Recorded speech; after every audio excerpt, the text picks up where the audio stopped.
آج ہم بات کر رہے ہیں جب 4 فیکٹرز آف پروڈکشن کی، تو اس میں آج ہم سیکنڈ فیکٹر کی بات کریں گے جو کہ ہے لیبر، محنت۔ نظریہ پیدائش ہمارا باب 7 ہے اور اس میں ہم آج سیکنڈ پورشن جو ہے وہ ڈسکس کرنے جا رہے ہیں جو کہ ہے محنت۔ محنت کا مفہوم، محنت جیسے کہ کام کرنا، کام کرنے کو اکثر عام فہم انداز میں محنت میں لیا جاتا ہے کہ جو شخص جتنا بھی کام کر رہا ہے اس کو محنت میں شمار کر لیا جاتا ہے۔ لیکن جب معاشیات کی زبان میں ہم بات کریں گے، معیشت کے حوالے سے جب بات کریں گے، تو محنت ہر وہ کام جس کے عوض معاوضہ ملے وہ محنت کہلاتا ہے۔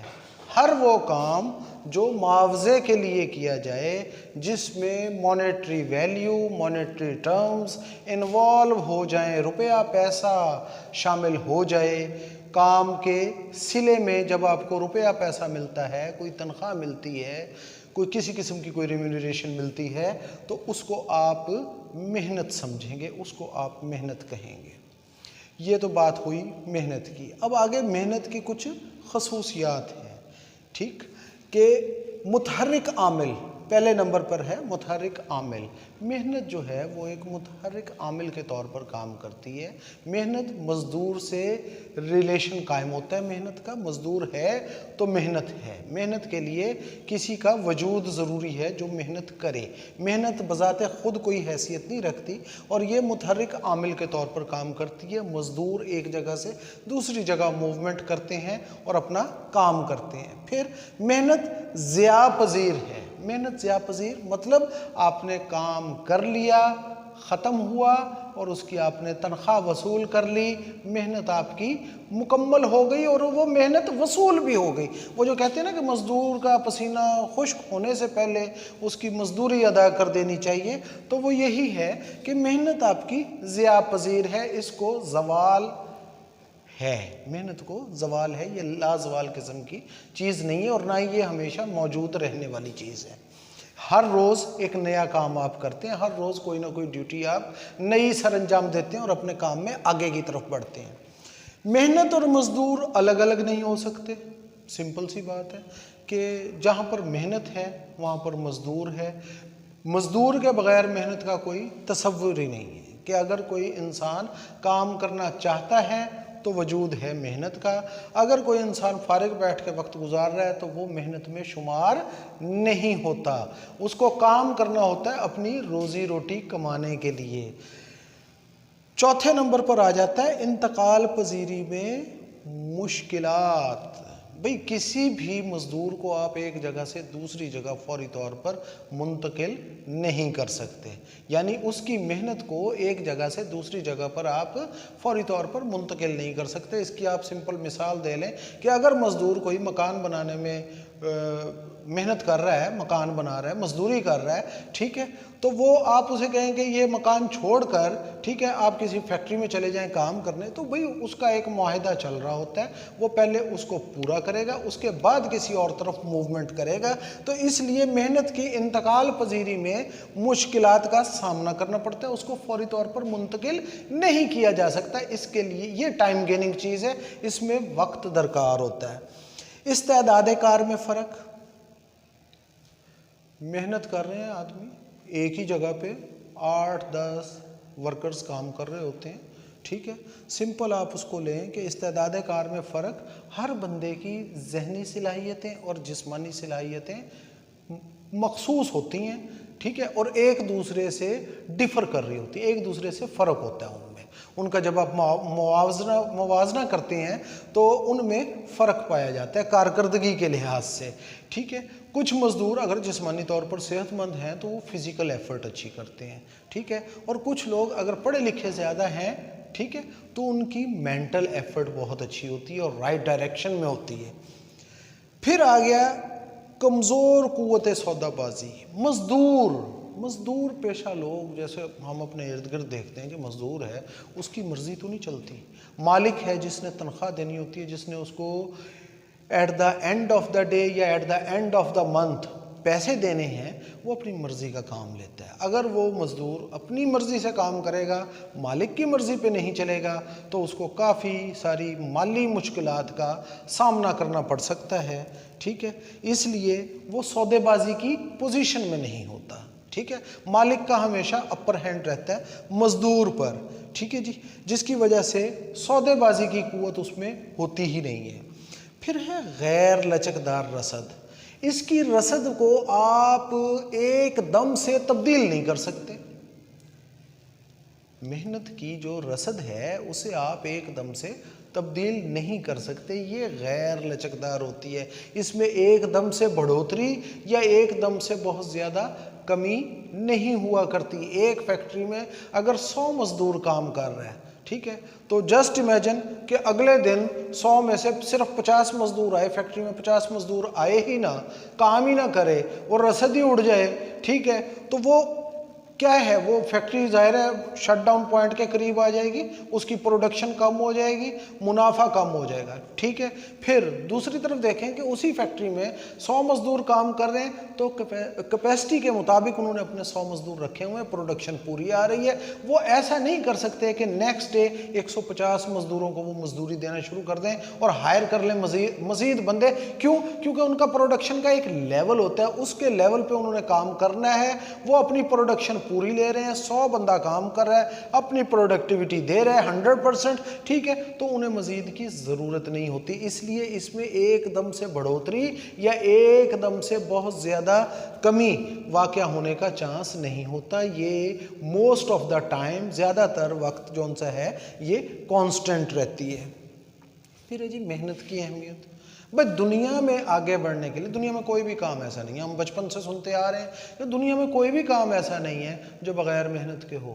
ہر کام میں آپ کو محنت کرنی پڑتی ہے، آگے بڑھنے کے لیے بھی آپ کو محنت ہی کی ضرورت ہوتی ہے، یہ تو ہے ایک عام فہم چیز۔ اب آ گیا کہ محنت کی اہمیت۔ بھائی آپ محنت کر رہے ہیں، اس کے بدلے میں آپ کو معاوضہ مل رہا ہے، آپ لیونگز ارن کر رہے ہیں، آپ روزی کما رہے ہیں، آپ کو پیسے مل رہے ہیں، جو پیسہ آپ اپنی زندگی پر، اپنے گھر والوں پر، اپنے عزیز و اقارب پر بھی خرچ کرتے ہیں، آپ کے گھر میں خوشحالی آتی ہے محنت کی بدولت۔ پھر محنت کی استعداد کار، سیم چیز جس طرح استعداد کار میں فرق میں ہم نے ابھی ڈسکس کیا، محنت کی استعداد کار میں بھی فرق ہوتا ہے کہ یہ پیپل ٹو پیپل ڈیفر کرتی رہتی ہے۔ کچھ پڑھے لکھے لوگ جو ہیں وہ پڑھے لکھے مزدوری کرتے ہیں، جیسے کہ میں کر رہا ہوں، ٹھیک ہے، اور جو ان پڑھ ہیں یا کم پڑھے لکھے ہیں وہ ذرا لو کیڈر کی مزدوری میں چلے جائیں گے، اور اس کے بعد جو انٹلیکچوئلز ہیں وہ انتہائی ہائی پروفائل قسم کی جو ہے جابز وہ کریں گے۔ یہ استعداد کار محنت کی آ گئی۔ اس کے بعد کچھ عوامل ہیں جو کہ محنت میں کار فرما ہوتے ہیں، جیسے کام کی رفتار۔ کام کی رفتار میں پھر بات کروں گا کہ اگر آپ کا مزدور جسمانی طور پر صحت مند ہے، ٹھیک، یہ ہم بچپن سے پڑھتے آئے ہیں کہ صحت مند جسم میں صحت مند عقل موجود ہوتی ہے، تو وہ اپنی عقل کو بھی بروئے کار لائے گا اور اپنے جسم کو بھی ذرا ہلائے گا، ایکٹیو ہوگا، جسمانی طور پر تندرست ہوگا، تو وہ بہتر طور پر کام کر سکے گا اور اس کے کام کی رفتار زیادہ ہوگی، وہ زیادہ کام کم وقت میں کمپلیٹ کر لے گا۔ اچھا، آرگنائزیشنز بھی ایسے کرتی ہیں کہ جو ورکر اپنی کیپیسٹی سے زیادہ، ایک کیپیسٹی ہر ورکر کی ایسٹیمیٹڈ ہوتی ہے کہ وہ اتنے وقت میں ہمیں اتنا کام کر کے دے، اگر وہ اس سے زیادہ کام کر کے دیتے ہیں تو آرگنائزیشنز ان کو ریوارڈ کرتی ہیں، ٹھیک ہے، ان کو انعام دیا جاتا ہے، مختلف بونسز وغیرہ اناؤنس کر دیتے ہیں کہ بھی ایک تنخواہ ہے اور تنخواہ کے ساتھ ایک اور تنخواہ جناب بونس کے طور پر مل جائے گی کچھ عرصے بعد، کچھ ایسا سسٹم ہوتا ہے۔ اس کے بعد ہے خام مال کی کوالٹی۔ فیکٹری میں اگر خام مال اعلیٰ کوالٹی کا آ رہا ہے تو وہ مزدور کی استعداد کار کو بڑھا دے گا، ٹھیک ہے، اس کی کارکردگی، اس کی ایفیشنسی میں اضافہ ہو جائے گا، وہ کم وقت میں زیادہ چیزیں تیار کرے گا، بنسبت اس کے کہ گھٹیا قسم کا خام مال آ گیا، پہلے وہ اس کو درست کرے، اس کی خرابیوں سے نمٹے اور اس کے بعد جا کے وہ کوئی فنشڈ گڈز تیار کرے۔ اس میں فیکٹری مالکان کا جو بزنس ہے، جو صنعت ہے، ان کے اخراجات بہت زیادہ بڑھ جاتے ہیں، گھٹیا خام مال ہونے کی صورت میں، اور اگر اعلیٰ کوالٹی کا خام مال استعمال ہو رہا ہے تو وہ فوراً چیز تیار ہو کر مارکیٹ میں چلی جائے گی اور اس کا منافع آنا شروع ہو جائے گا۔ پھر ہے جی مزدور کی صحت۔